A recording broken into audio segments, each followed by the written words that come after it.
everyone. Greetings from the University of Findlay. I'm your host, Julie Klingler. I serve as the director of the Wolf Center for Alumni, Parents, and Friends. Today, we welcome back our lifelong learning connections community, and we're really happy to have all of you here today. It's exciting to see all of you, whether you're a loyal UF supporter or you're new to us today. It is great that you're here, and we are so glad. We've got a great lineup of lifelong learning sessions during this month, ranging from medical topics to financial topics. We've got animal research and community updates. Just this morning, we finished a great session with Dr. Brett Bond and his military experience and his experience volunteering for Findlay's Honor Flight program. We also heard from Jenna Birup, a current UF student who's on a similar track as Dr. Bond, earning her biology degree right now. But today we are here to honor the 160th anniversary of the Civil War, and we are so lucky to have Ron Ammons and Rob Tong with us today. And we're also going to hear from Dr. Nicole Schroeder about the relationships between wars and pandemics. And they're all going to give us some insight on how we can use what we know to navigate our future as we near the end of our own pandemic. But first, just a few announcements that I want to cover. We want you to make the most of this virtual event. So in that, we want to ask you to use the chat feature. So we've got a chat button at the bottom of your screen if you hover down there, and use that chat area to comment and interact and reconnect with your friends today. We've also got a Q&A feature down there. So make sure you get your questions in there, because we will have a Q&A for our experts at the end of the session. And then also make sure that you've got a good display name, a good first and last name. We'll need that for prize giveaways and chat and questions. We'll refer to your names during the session. So make sure also when it comes to those prizes that we're going to give away in the end, that you stay with us until the end to receive prizes. We're going to spin the wheel and we are going to give those away, but you must be present to win. So you want to stay with us until the very end. So without further ado, I'd like to introduce Ron and Rob. Mr. Ron Ammons is a 1981 alumnus of the University of Findlay. He holds a degree in psychology and sociology. He recently retired from the University of Findlay as the head softball coach and assistant sports information director. Mr. Rob Tong is a well-respected historian and presents around the community, often in costume, I understand. And I also just learned that he is also an expert on antique glass bottles and jars as well. He and Mr. Ammons are passionate military experts on history of those things, and specifically World War I and Civil War, which we're going to hear about today. They routinely speak around the community together, and we are very fortunate to have them here with us. So at this point, I'd like to turn the presentation over to Mr. Rob Tong. So Rob, we will start with you. And I know you've got some pictures to share with the group. So I'm going to go ahead and open those up. And if you want to take yourself off mute, we will go ahead and get started with you. Welcome, Rob. Well, I appreciate you having me here. Obviously, I love history. It seems like it doesn't matter if it's military or glass or natural gas or, I mean, Findlay, Hancock County has a wonderful history, and I was on the board with a museum for like 25 years. So it gets you learning about things a lot of people don't know about. But it's truly fascinating, and it's something we should never, ever forget. Currently, I sell cars at the Toyota Subaru dealership in Findlay. So if you need something there, I can definitely hook you up there as well. But I truly do love history. There's a few pictures on here that she'll be talking about, but the American Civil War, it seems like 1,000,000 years ago for a lot of people, but really 160 years ago isn't that long ago. The older I get, the more I start realizing that. But today, actually 159 years ago, the Great Battle of Shiloh took place, and the 57th Ohio, which was trained at Camp Vance here in Findlay, Ohio, took part in their first major engagement. And I hate to say it, but many of those men were captured and killed this morning. So that's something we should never forget, because that's 159 years ago today. But the soldiers back at that time frame, everybody thinks about the glories of war and that such. But most of the community in Hancock County and surrounding counties, Northwest Ohio, I guess you would say, most of the men at that time were farmers. And they had heard about their ancestors fighting in the Revolutionary War. That's how we became Americans. The War of 1812, many other engagements. And when America starts talking about Americans fighting Americans, I mean, in real world, this war that we're talking about is only going to last a couple months anyway. And for them to become a part of this and actually be able to travel further than 10 or 15 miles from their house that they had been in their entire life, maybe go kill some rebels, if you want to say, or Union, depending on where you are from, and have that honor, especially if it's only going to last a few months anyway.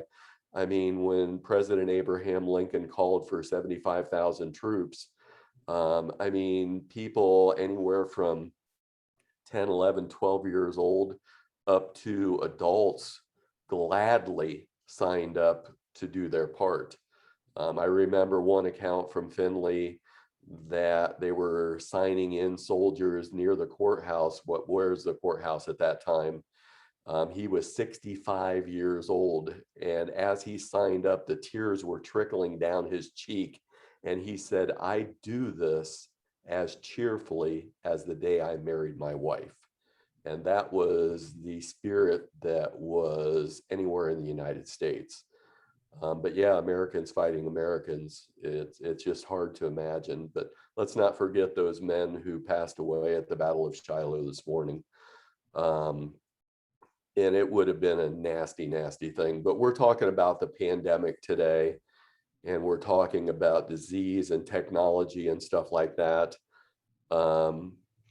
Disease killed more people during the Civil War than gunshot wounds, artillery shots, drowning, starvation, suicide. I mean, these were all taking place at that time when the war was going on, but disease actually killed more than anybody. And out of the majority of men who died, dysentery or diarrhea probably killed them more than anything. If you could look at this image of two Ohio soldiers, you can tell they're Ohio soldiers because the breastplate they're wearing is an Ohio emblem. But you see them with their drinking utensils, their guns, their food. If you could switch back to my screen real quick, I'm just going to give you a little bit of a idea of what disease may have started. So if you could go to my view, that would be great. Rob, when you say my view, do you want me to go to the next? On me. Just on you? Okay, Yeah. You're on. Yep. Oh, okay, I can't see myself on it.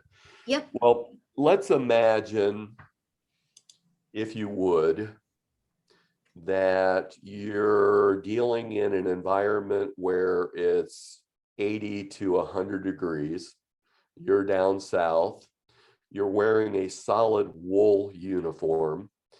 Wool was durable enough that if you happened to be sleeping on the ground, which 90% of the time they did, they didn't have tents, but it would dry very, very quickly, where today's clothes would just say saturated wet.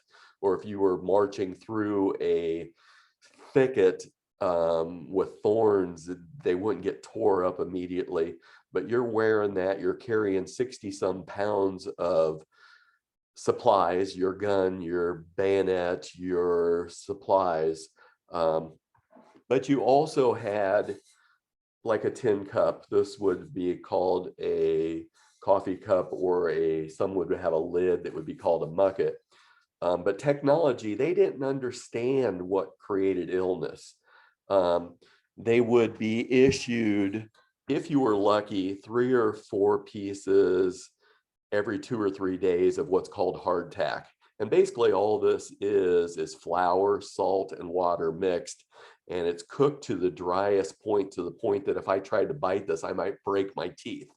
But when they shipped it to the soldiers, a lot of times this was 30 and 40 years old already when they supplied it to the soldiers, and the weevils and the bugs had already contaminated it. If it got damp, it was moldy, and this is all you had to eat. And keeping in mind, you're marching maybe from 10 to 15 miles a day in that uniform. So that's from here to Fostoria every day. And this is all you have to eat. I'm 220 some pounds. Back in those days, they were 130 pounds. I mean, they look like, I see uniforms today and they look like infants. I mean, it's just hard to imagine what our food has done. But let's say you're lucky enough to get a piece of hardtack. I'm going to go down to the stream and fill up my cup out of the river, and realizing 50 yards downstream, 100 horses that are a part of a cavalry unit have been on the march all day. They're all lathered up and sweaty, and the guys are using the river as a latrine, and they're filling up their canteens, and the hardtack has weevils and bugs in it, and it's so hard that what I'm going to do is boil my water and dip it into my cup, and now the bugs will float to the top of it at least, and I can scoop it off, and now I can at least bite this piece. And the horses have been washing themselves in the river, and literally this is what they're eating and drinking. They had no idea at that time what this would cause. It wasn't a question as to if I was going to get sick. It was a question when I was going to get sick. And they didn't have the technology to make you get better. I mean, that's today's world.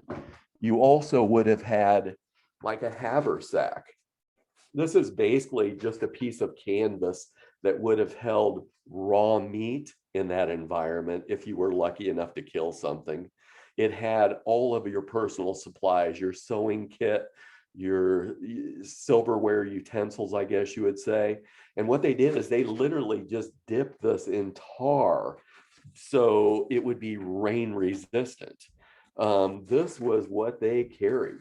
You see a lot of the early Civil War images where these guys have a rifle in one hand, a sword in another hand, a pistol on each side of their belt loops. And I mean, that was early war images. By the time they started marching 10, 15 miles a day, every day, all that stuff got thrown along the road. The heck with this crap. I just want to be as light as possible. And all I'm carrying is what I need. And that is it, period. Can you imagine going into the Battle of Shiloh, which took place today? Everything that means anything to you is in your haversack. And literally, your commanding officer says, we're getting ready to engage. I want you to lay all your haversacks in one pile, 1,000 of them in this pile, and you go into the battle and you happen to live. Everything that meant anything to you was in that haversack. But even if you live through the battle, the enemy took the grounds of where you put all your supplies. Now, everything that meant anything to you in this world is gone. Can you imagine that? I mean, it's just hard to imagine. But a lot of it was not only disease that killed, the bullets and the cannon shot. Unbelievable. In today's world, a gun, a bullet, when it hits you, it's so dang quick, it will pierce the skin, it'll go through the bone, and you can be healed up. In those days, the bullets were so large, it was like throwing a walnut at somebody. It hit your bone and it exploded the limb. And if you didn't bleed to death, the infection took place. The surgeons, even of today's society, couldn't put the bones back together.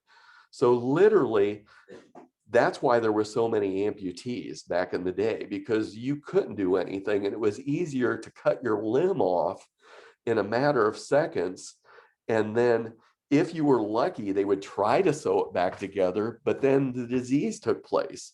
So what they did said they really didn't have cotton and thread on both the Union and Confederate side. A lot of times they would use, believe it or not, horsehair.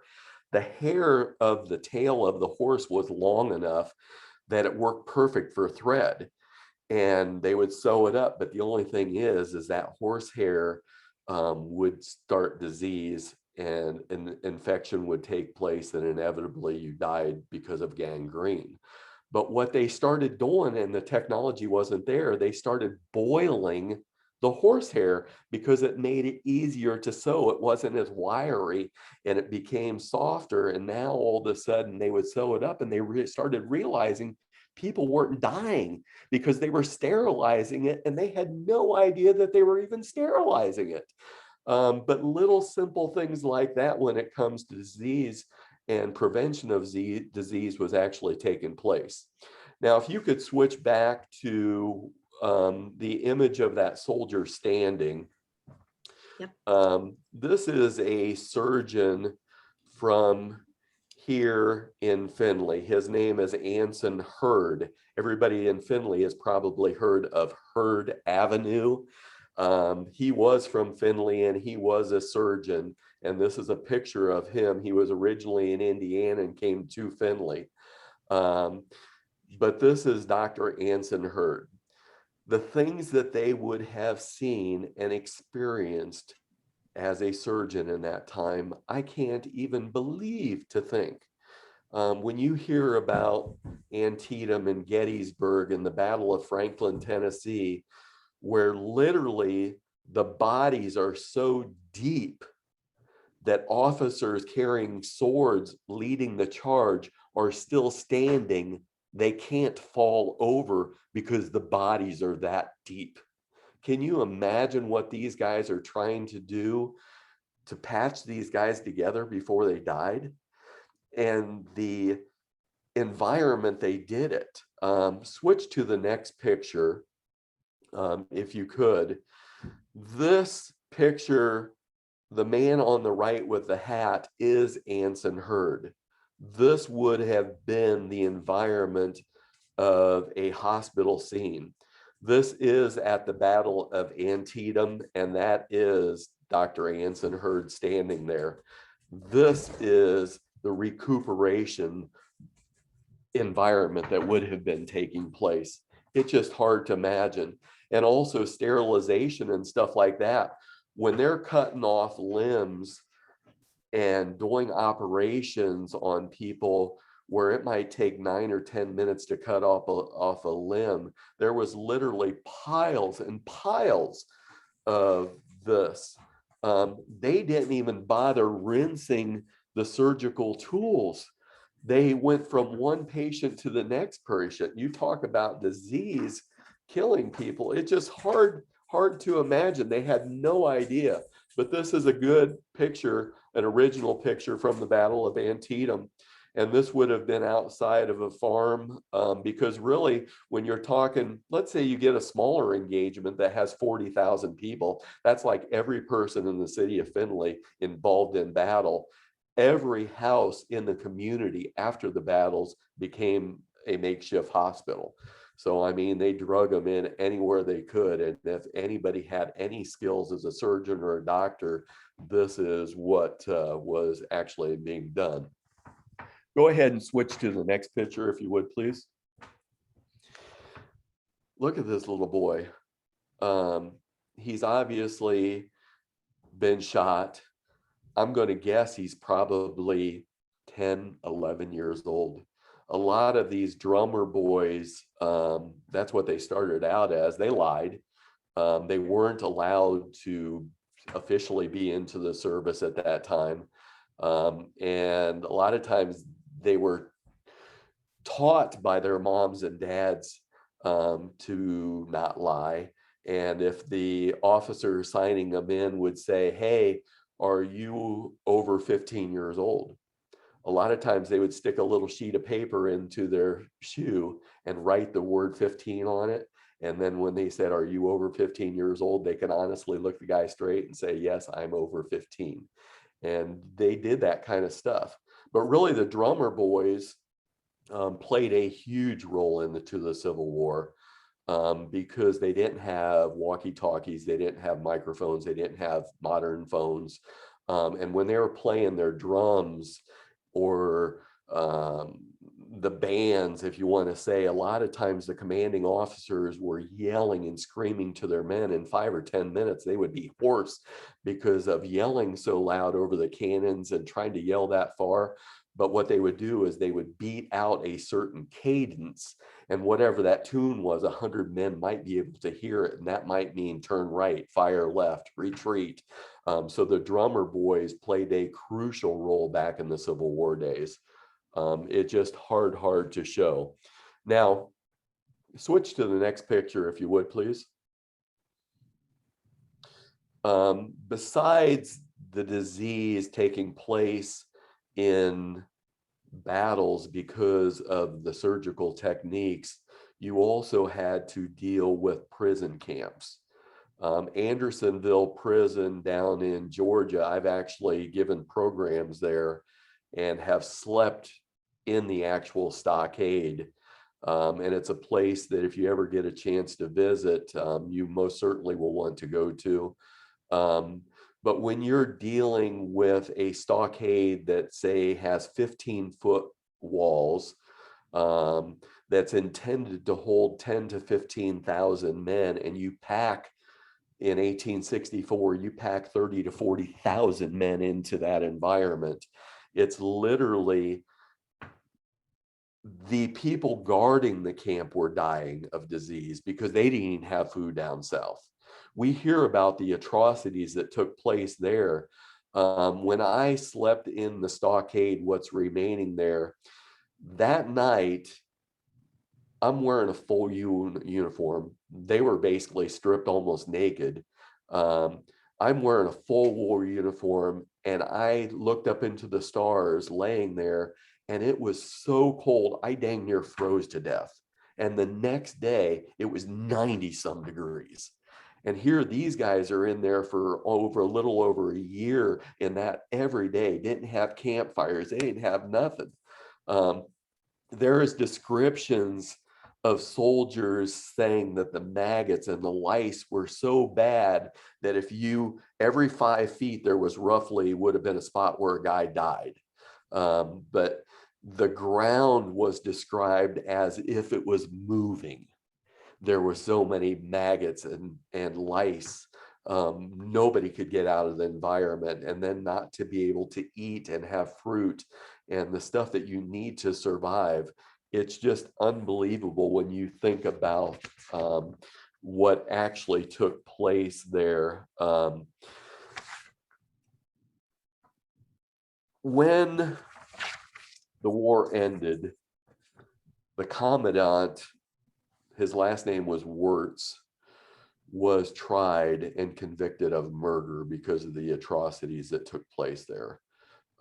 Somebody had to die for the thousands and thousands of men that died in Andersonville. But really, if you think about it, just up at Lake Erie, we had Johnson's Island. You don't hear a whole lot about Johnson's Island because we were the victors. You don't hear about Camp Douglas in Chicago. There's a pit right there right now that they guess 5 to 10,000 men are buried in. They don't even know. They didn't keep records. But you don't hear about that because we won the war. You hear about the atrocities because that's what took place. Mr. Wirtz was tried and convicted, and believe it or not, is the only person in the entire Civil War who was hung and committed for war crimes in the entire Civil War, and it was because of Andersonville prison. Just to give you some ideas of some numbers here, and let me keep going, but I was just reading about Shiloh, since Shiloh took place, and I've got some letters in my collection. Think about the horses. I mean, the numbers of men that died were unbelievable, but they figured anywhere from 3 million horses killed in the Civil War. And I mean, can you imagine a horse laying out on the battlefield? and then it becomes decayed and starts rotting. The soldiers were writing letters who were there after the battle for months trying to clean up, and the stench was just to the point, it was just unbelievable, let alone the bodies that are buried, shallow graves, and the hogs rooting up the bodies and stuff like that. It's just hard to imagine. Typhoid was a major killer. They figured between Union and Confederate soldiers, 65,000 men died of typhoid. That's 1 out of every 3 who contacted this disease died. Pneumonia, 37,000 Civil War soldiers died of pneumonia. Stonewall Jackson, everybody's heard of him during the war. He was actually shot at Chancellorsville by his own men, friendly fire by accident. And he ended up dying from pneumonia. 37,000 of them died. Measles killed another 11,000. Tuberculosis, 14,000. Malaria, 30,000. This was probably one of the bigger diseases at that time. But they really didn't have the technology to handle it. Another thing, we always talk about, the Civil War was fought over many reasons. I mean, states' rights, peer pressure, slavery, whatever you feel the Civil War was, inevitably it became a slavery issue. But think about this, and something that's not really documented very well. All these slaves that have been down south are now free, and they're trying to come up north. They've been in one little environment for most of their lives. And now all of a sudden they start going up into different states and being exposed to stuff. Huge amounts of slaves died just because they were experiencing stuff they had never, ever been exposed to before. That's a side of the coin very, very few have studied. So I don't know if anybody has any questions. I don't want to overstep too long, but there's some unbelievable when it comes to disease and what caused disease and just the technology of that time frame. Mm-hmm. Yeah, and I think it's so interesting how we learn from experience as time goes by, Rob. And I can imagine there would be vast differences between the Civil War and World War I, which we'll hear about next, in terms of improvements in technology and, of course, medicine and emergency medicine in those situations, of course, but also sanitary conditions and therapies thereafter for the soldiers. So if people do have questions, which you had mentioned, please make sure, folks, that you put those questions in the Q&A section down below. We'll do a Q&A at the end of today's presentation. Next, we're going to transition. I don't see any questions at the moment, so next we're going to transition over to Ron, and Ron's going to pick it up and maybe talk a little bit about the differences that we see in World War I that are different than Civil War. So welcome, Ron, and take it from here for us. Okay. Am I on the screen now? Am I seeing what everyone else is seeing? Yeah, it looks great to us from my side. The deadliest pandemic. A pandemic is an epidemic that's spread over multiple countries and continents. So we're speaking about 1918, 1919, a mere 50 years after the Civil War. A lot of the things that Rob mentioned had improved and many had not. There are many interesting parallels between the two. If I get my slide to move now. Well, I'm having trouble moving to my next slide for some reason.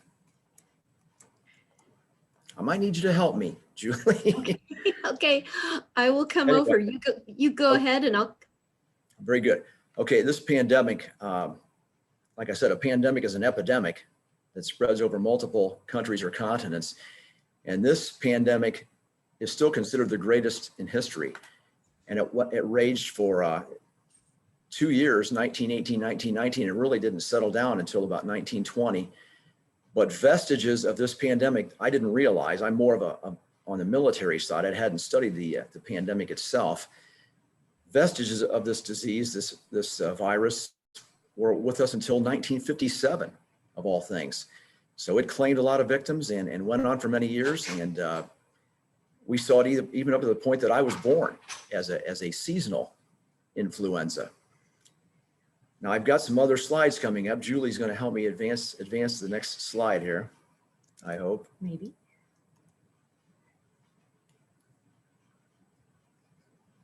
So we'll have a temporary pause here. It worked earlier.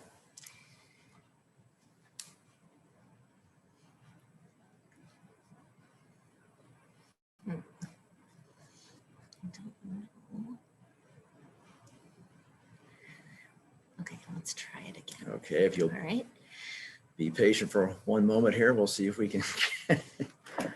I'm still trying to recover from Rob's presentation too, or some graphic things there that were amazing.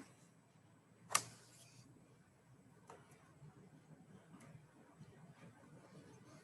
don't know if I can get it.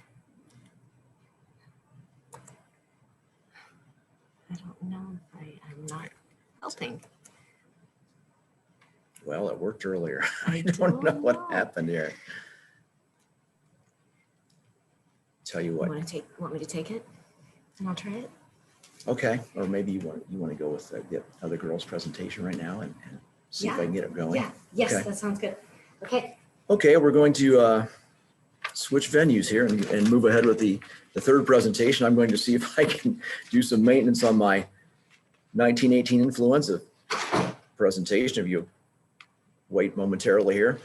Sorry for this, as I have a number of slides I would like to go through here, a PowerPoint.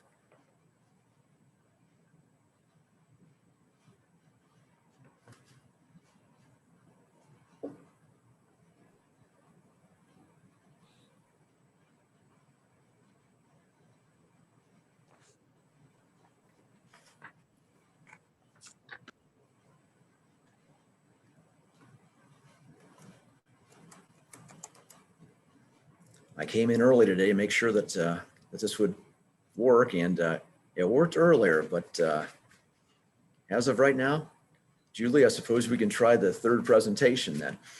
Okay, that's not a problem. I can definitely do that. Ron, if you would stop sharing your screen, Okay. and then that way, just hit stop share, and then that way I will Okay. share mine, because we've got a great presentation that was pre-recorded by Dr. Nicole Schrader. And Dr. Schrader is PT professor here at the University of Findlay's Doctor of Physical Therapy program. That's a lot to say. She's authored peer-reviewed publications and presentations regarding core strength and nutrition and physical therapy outcomes using regenerative medicine. Since graduating with her Doctor of Physical Therapy from the University of Toledo in 2012, Nicole has practiced in various patient settings with a focus on orthopedic conditions. So Nicole could not be with us here today. She is teaching class actually and was not able to reschedule. So what she did was she brought us a video that we can play so that we can listen in. And what I love about Nicole's video is that she brings us perspective on how survival and strength through physical therapy began during World War I, which will tie into Ron's talk. So in the meantime, while we're waiting on fixing some technical issues on this end, we're going to listen into Nicole's presentation. So let's listen in, and I'll get that all queued up for you. Just give me one moment.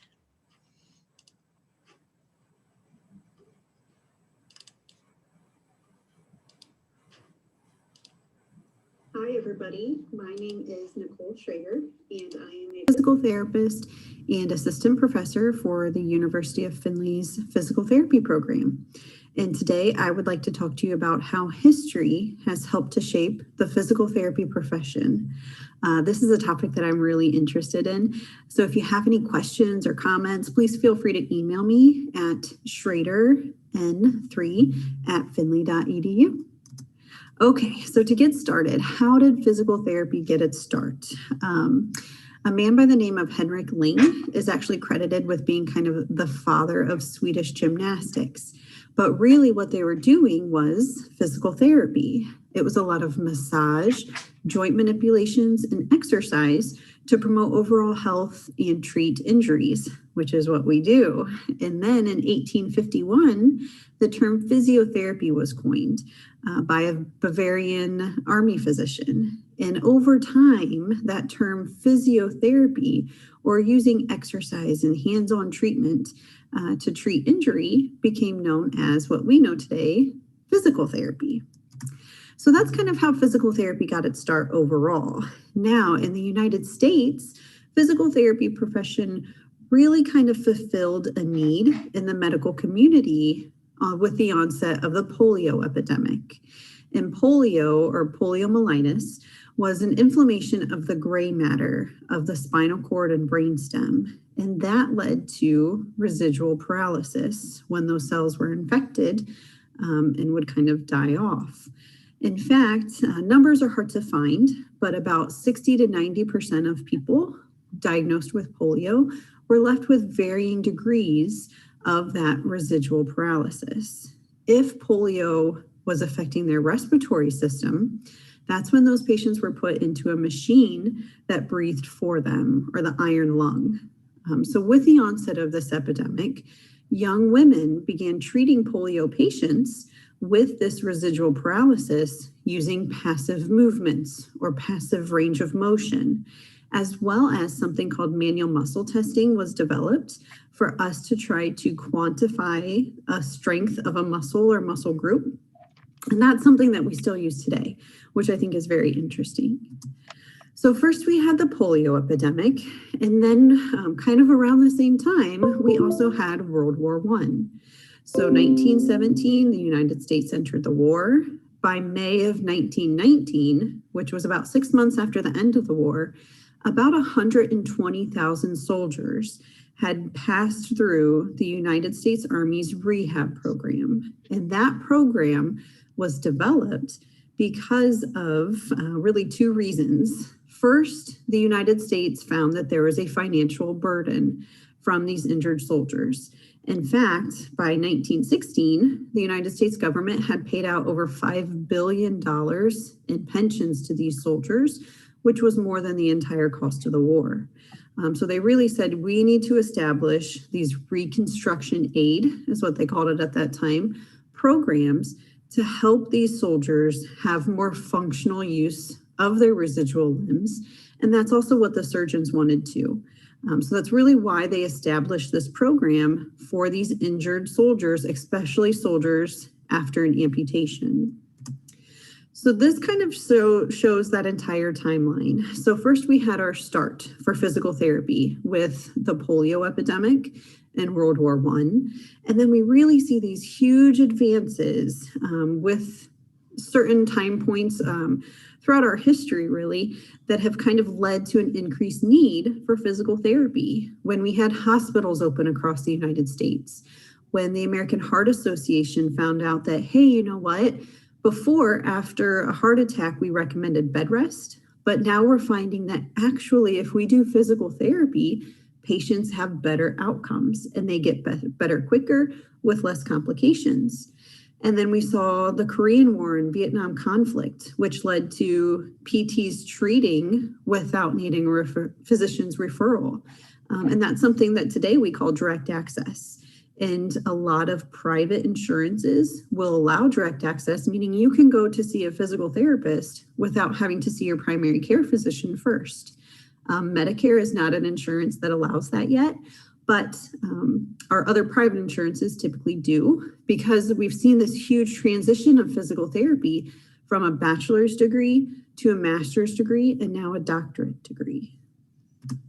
Okay, so speaking of our current physical therapy practice, we see some similarities in that we're treating neurological disorders like we did with the polio epidemic, musculoskeletal disorders, as well as we've really expanded into different settings. Instead of just being in the hospitals, now we're in schools, outpatient clinics, home health, nursing facilities, sports teams, et cetera, et cetera.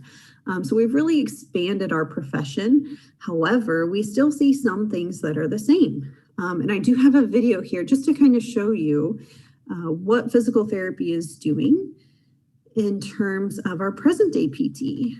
So this video is actually of a patient that had an amputation after the Boston Marathon bombing. So we can kind of take a look at this and see how we've changed in our profession, as well as how we're still kind of the same. When the explosions happened and my leg was gone, my biggest thing was, number one, staying alive. I mean, I really did think that that was it for me. I thought that my quality of life would be a zero. Mustering up the gut to be able to actually do it and feel my limitations was so tough. It was more mental than physical. My physical therapist completely understood that and knew that I needed the mental capacity to be able to do it. And she just kept my eye on the prize.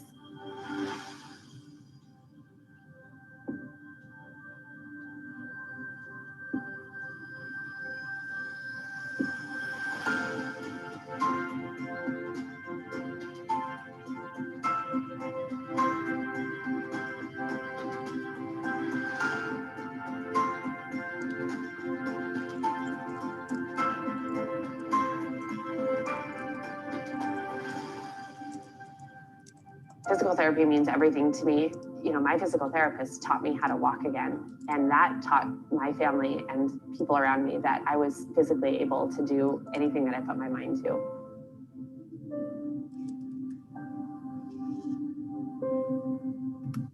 Okay, so I think that's really cool. When we just kind of take a look at that video, again, we see how we're similar in our profession and that how we're treating patients post-amputation and getting them back to doing functional activities, as well as how much that has changed and what that looks like now. So I think that looks really, really cool and really interesting. So also talking about what a PT looks like now, we can also relate it to our epidemics and our current pandemic. In fact, the current COVID-19 pandemic. So currently we have physical therapists that are practicing with COVID-19 patients. We know that this virus is a respiratory virus and that about 15% of cases are severe, which require supplemental oxygen, and 5% are critical, meaning that they require ventilation and life support. And physical therapy can really help with this pandemic in helping to ensure airway clearance, which looks like clearing that mucus or that sputum, positioning, percussions, as well as early mobilization, which research has shown is really beneficial for our patients to help wean from mechanical ventilation and to treat ICU-acquired weakness. And weaning from that mechanical ventilation is something that, when we saw the polio epidemic, we weren't doing because those patients were just relying on the iron lung. But now, our profession has progressed so much that we can really help these patients wean from a machine having to breathe for them to them being able to do it themselves, which I think is really neat. So if we compare, physical therapy with our polio epidemic, we were working mainly on passive movement for those patients that have had that residual paralysis, as well as some strengthening. Now with our current pandemic, with COVID 2019, we're still working on some range of motion, some strengthening, but also working on more cardiovascular endurance, respiratory clearance. So again, we can see these similarities, but also see how much our profession has changed, which I think is really neat. And I think it's really well described by our American Physical Therapy Association definition that physical therapists are movement experts who improve quality of life through prescribed exercise, hands-on care, and patient education, because that's really what we do and what we've done since our beginning. Okay, so here are some references. If you have any questions, please let me know.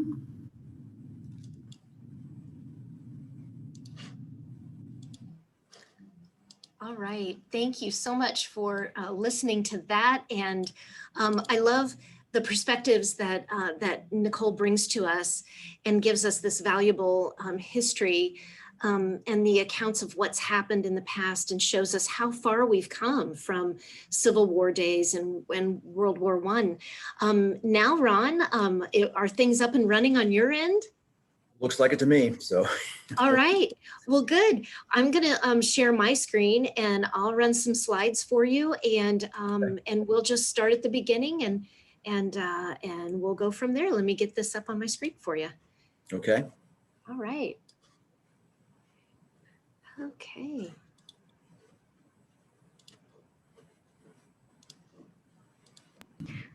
Okay, starting with slide number 1.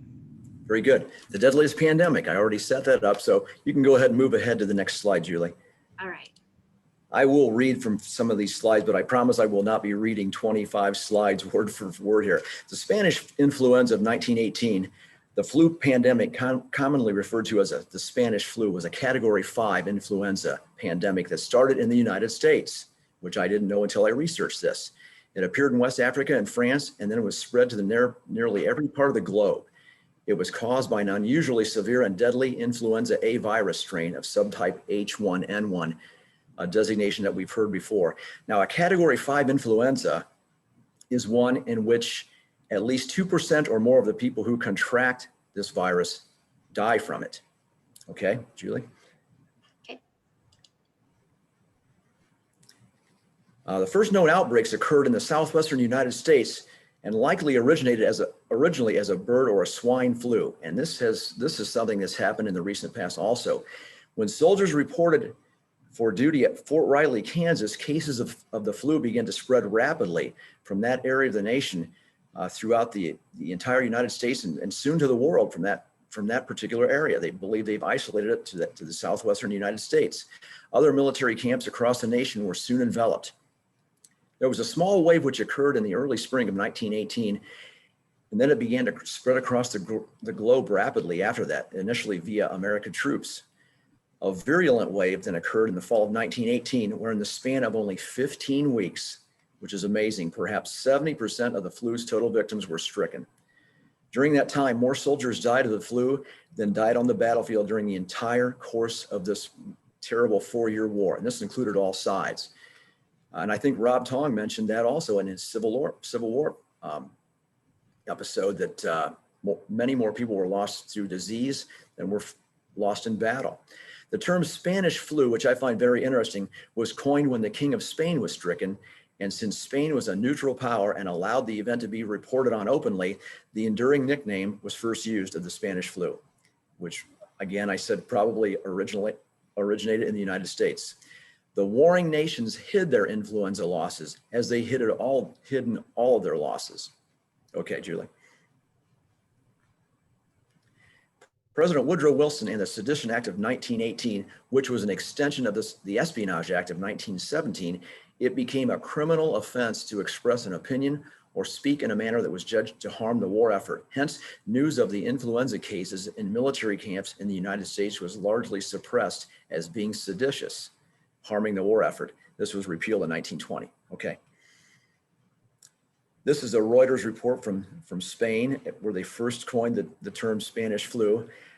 It was reported that the King Alfonso and the Premier and other ministers and 30% of the population of Spain are now suffering from an unknown epidemic, the symptoms of which are high fever, pains in the chest, diarrhea, and this disease is considered of a mild nature. Little did they know this would become a worldwide pandemic at that time, okay? The reported deaths in the United States during the flu pandemic were 675,000 deaths. And this was back when the United States was 1/4 the population that it is now. So this was pretty dramatic. 50 million deaths reported worldwide, but many nations kept records to a certain point, and they were looking so bad and they couldn't keep up with the records. They stopped keeping records. So historians and medical people have researched this in the meantime, and this is perhaps 70 million, perhaps 80 million or more. It's 50 million known deaths, probably higher. And perhaps 1/3 of the world's population were affected by the flu in some manner, to some degree. Okay. Mask mandates started showing up in cities and in states, just like we know today. So there is some crisscross as to what we know today with the COVID epidemic, but mask mandates, you see them in all the papers at the time, and there were fines and effective immediately. You must be seen wearing a mask. And even if you see pictures of gatherings at the time, you'll see masks. You'll see people wearing masks while they're playing professional baseball, very much reminiscent of today. Okay.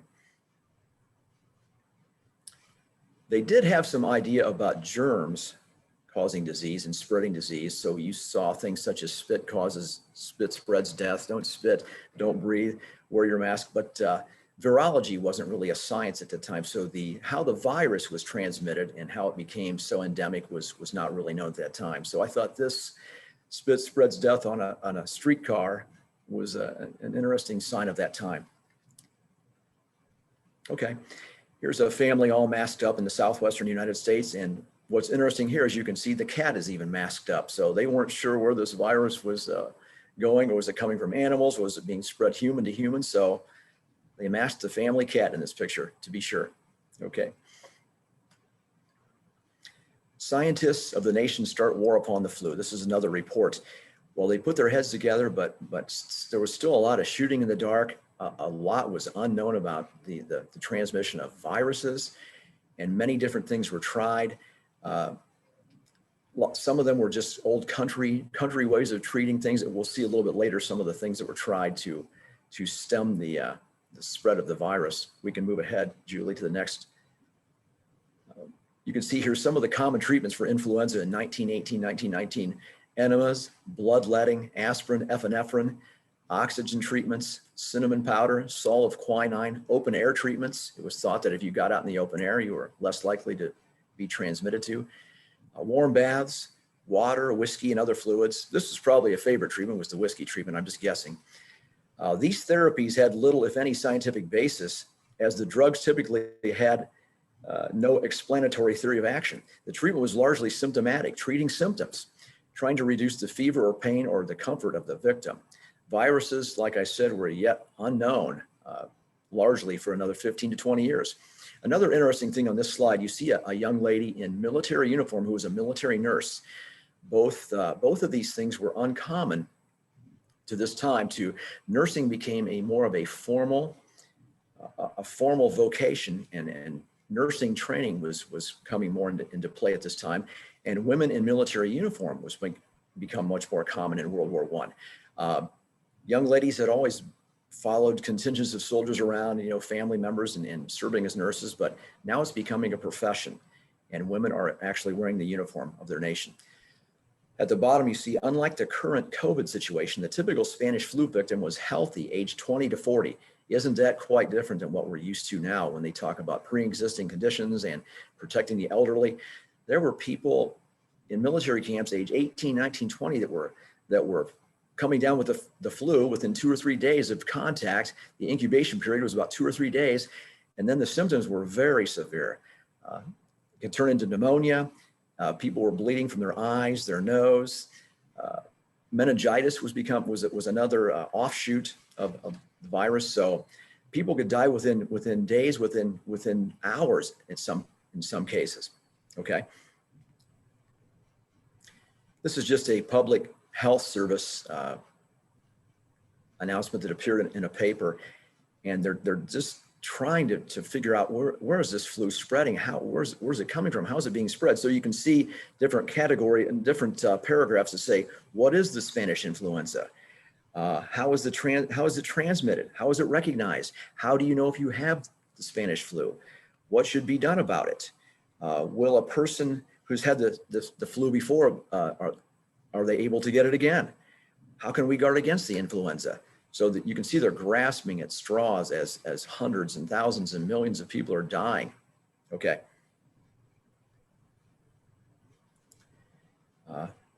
This is a very simple chart that shows the spike early in 1918, and then a resurgence in the fall of 1918.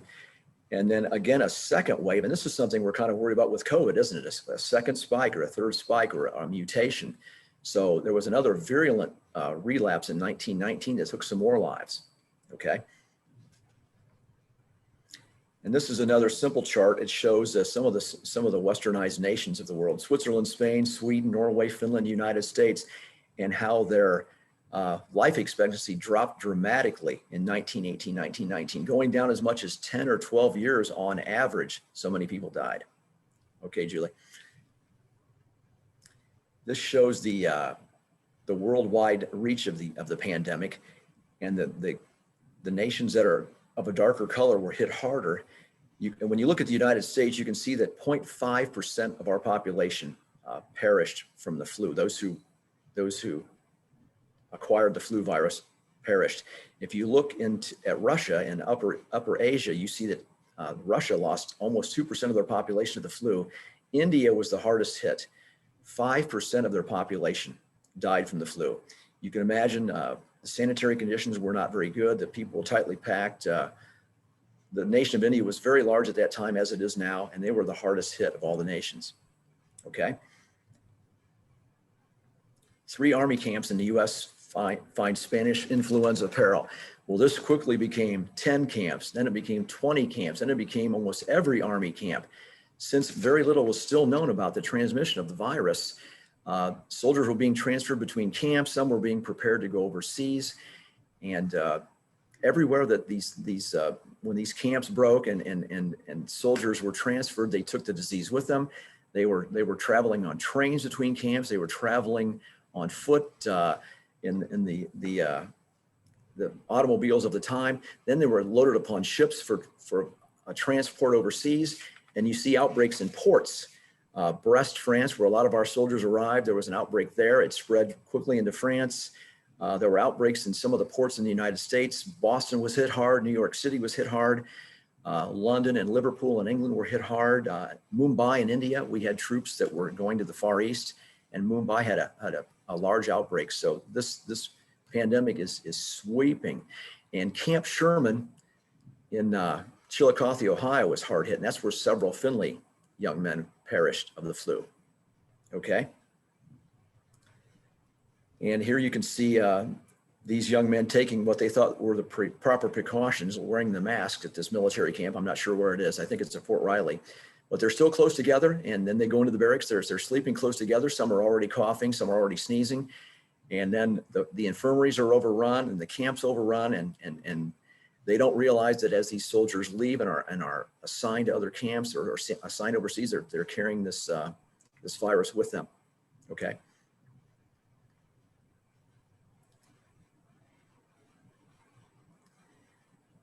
This, I believe, is an illustration of the open air treatment, trying to get patients outside into the open air, thinking if they were breathing the open air, it would help with their lung conditions, which was often the second symptom was being unable to breathe. And perhaps in these tents, they were in the open air, but I bet if you look into one of these tents, there are probably 5, 10, 15, 20 young men in there, and they're simply spreading the virus amongst themselves and becoming more symptomatic. And so many people turned blue. That was sort of the way that the medical community could tell that you'd had it. If you turned blue and your oxygen was being cut off, you were triaged into the worst area. Okay, Julie. This is an actual picture of a train leaving Findlay, Ohio. You can see some young men hanging out the windows. They're all excited to join the war. This is the early stages of the war. So they think, like Rob said, early in the Civil War, you think you're going to go off and you're going to win this thing. You know, we're the United States. We're going to go over to France and show them how to win this war in a few weeks.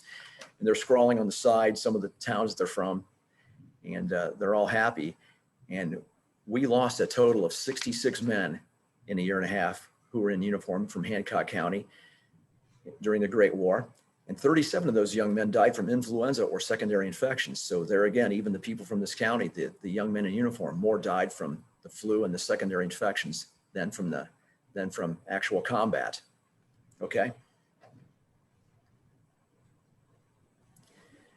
This is a picture taken at the Bellewood Cemetery in Bellewood, France, which is the farthest incursion that the German army was able to make in the spring of 1918. They got very close to Paris in the spring of 1918. And because of the influx of the American army and even US Marines, this is the only time the US Marines engaged the German army ever. We helped stop the German army at Bellow. And the interesting thing about their cemetery, it looks very much like other military cemeteries, including Normandy from World War II. Behind me are the battle deaths from the US military during this 3-week-long battle. On the other side, to my right, to the left of the photograph, you would see an equally large part of the cemetery with strictly influenza deaths. I thought that was very interesting that they took this military cemetery and divided it into combat deaths and influenza deaths. But to me and to every other person, these people still lost their lives defending our nation, no matter how they perished overseas.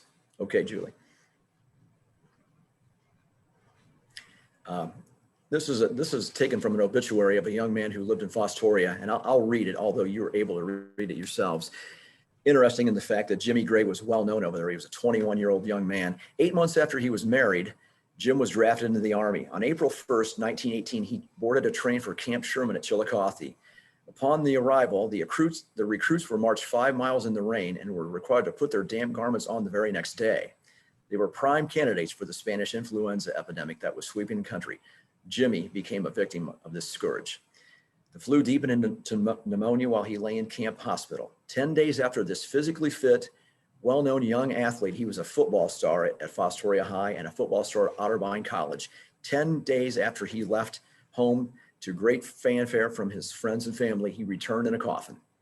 So that shows you the quick turnaround of this terrible disease, this terrible virus. Julie? You can find in Maple Grove Cemetery here in Findlay the graves of some young men who perished while in military uniform during World War I. This is Perry Swisher. He died at age 31. He was, as you can see, a member of Company B, the 116th Engineer Battalion. Got the cross rifles, a very militaristic looking stone, but if you know the history of this poor young man, he died of the influenza, okay? Another one was, next slide, Sergeant Rice Bell. His family was well known. The Bells were well known in Findlay. Mr. Bell, his father was an executive with the Ohio Oil Company. Rice was very popular. He was a bayonet instructor at Camp Sherman, and age 21 took ill and died very quickly. And when he returned, he was given one of the largest funerals up to that point in Findlay history. 2,000 or 3,000 people attended this event, okay? Another military stone, it's hard to read. This one's very interesting to me though. Marcel Theory, this is from St. Michael's Cemetery. Another 30-year-old young man who perished while serving in Italy. He was actually in combat with the 332nd Infantry Battalion, which was the only American unit that fought in Italy during World War I. And he perished of the flu, okay? George Hoffman, you can see his dates of birth and death there, listed as a mechanic in the headquarters battalion of the 329th Infantry Regiment who died in France of the flu. Okay, Julie. This is Rice Bell in the top left, the young man I already spoke about, 21-year-old sergeant who was a bayonet instructor, very popular young man who perished very quickly. The top right is Lieutenant Weaver, who also perished of the flu. At the bottom, you see Dr. Ralph Sanders, who was only 25 years old and perished, I believe, at Camp Sherman also of the flu. So he's trying to help patients, and he himself has taken ill and perishes while in uniform. Okay. This is my last slide, and these are milestones, if you'd like to call them milestones, but some very interesting things over the course of the influenza pandemic. 1917, the United States enters World War I. U.S. life expectancy is 54 years for men, 48 years for women. And as low as that sounds, it was to dip dramatically after the onset of the flu. In 1918, the spring and fall waves of influenza activity caused the average life expectancy in the United States to fall by 12 years, as if 54 and 48 weren't low enough already. 1919, the third wave of the pandemic flu activity occurs. The pandemic subsides, but virus H1N1 continues to circulate seasonally in the United States for 38 more years.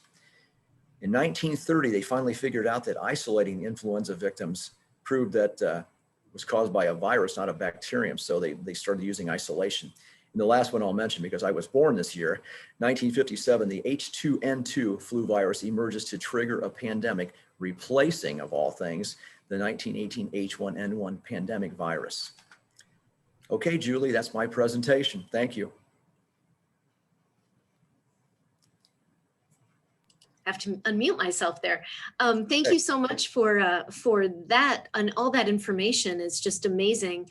I think it's so interesting. I loved your slide for life expectancy, and I think that that lends to the idea that this last milestone slide actually said too, that, you know, over time, as we've gone through time, we've learned from our history, we've learned what works, we've learned and refined our processes and made things better, whether it's during a war on the battlefield, like Rob was talking about, or whether it is in our communities as well. So just to see the improvements in that over time is encouraging. And what I've always loved about history is that we know that it can't always unveil what tomorrow brings us, but it can help us understand what's come before and help us then face the future as the experts are behind the scenes improving things for our lives. So we know this past year has been challenging for all of us, but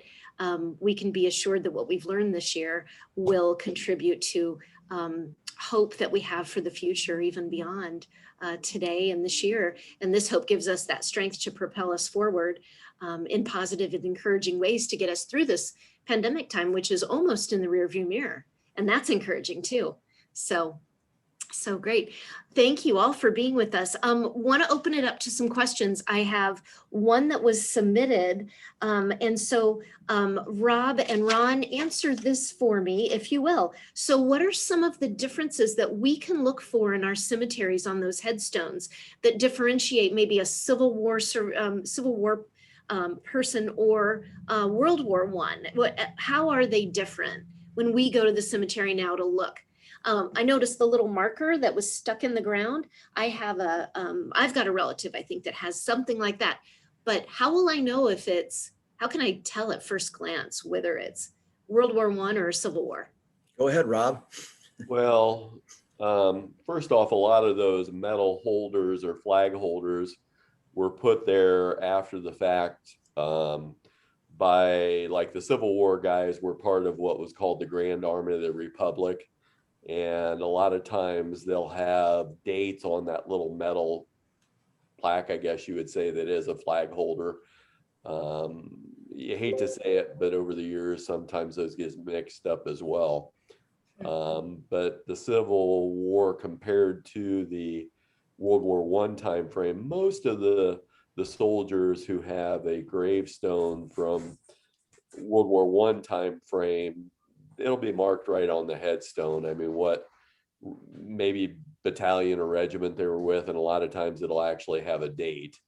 Where the Civil War, regardless if it's a family memorial or a military headstone, a lot of times it's just a totally different looking stone, I guess you would say. And I mean, everybody, I mean, if you were an adult male during the Civil War, unless you had physical problems, I mean, more than likely, if you were of age, you were in the Civil War, period. I mean, that's what they all did. Wow. Ron, anything to add? When I was young, I used to see those military headstones, the white rounded headstones, even in our cemetery here at Maple Grove. And I thought, well, those are all war dead. Well, far from it. Very few of those are war dead. Those are government stones that families purchase after the fact. And also, Rob can attest to the fact that you learn a lot of your history just walking through a cemetery. Very few war dead were returned during the Civil War. Isn't that right, Rob? Very few bodies were returned. Yeah, I would agree 100%. A lot of times there's memorials and stuff like that maybe the body was never even found. Right. Even in the World War II time frame, Robert Kelly, who was killed real early in Pearl Harbor attack, his body was not brought back from Hawaii till like 5-6 years after the fact, and it's in Maple Grove now. So you see a lot of that type of stuff taking place as well. Cemeteries are a great source of history. I think there are well over 30,000 people buried at Maple Grove, and out of that 30,000, thousands and thousands of military veterans, obviously, many. But I believe there are 72 combat losses that were brought back at one point. About 72 men who are buried in our local cemetery were actually brought back. mainly after World War I and largely after World War II. Only a couple from Korea. But those stones, either by what Rob talked about, the metal post in the ground, or perhaps reading the stone, you can get that. But very interesting. Yeah, it is. I've got another question here from Janice. Janice is asking, were the men from Hancock County who died, were their bodies sent home or were their bodies buried overseas? Well, for World War I, a little of each. The ones that passed away overseas, most of those, I believe, were left there. The ones who died in the States, almost all returned to Findlay, Hancock County. That became more of a tradition in World War I to return them. But they're, like Rob said, it took a number of years and you had to pay to have it done. So at the family's expense largely. But there are some very notable people who were returned. And one of the ones that I always look at is George Sibo from World War I. Here again, I'm more of a military guy than a virology guy. But George Seigle, who was a World War I casualty, was brought back, and he was gassed 3 different times during World War I and wounded twice, and continued to return to his regiment, and was killed. And then I found out later he was a white officer leading black troops in World War I. So this guy, there is so much history at this one grave from this heroic young white officer who led black troops and led them to great glory. They won more military awards than any other unit in the United States Army in World War I. Rob probably has a similar story on something.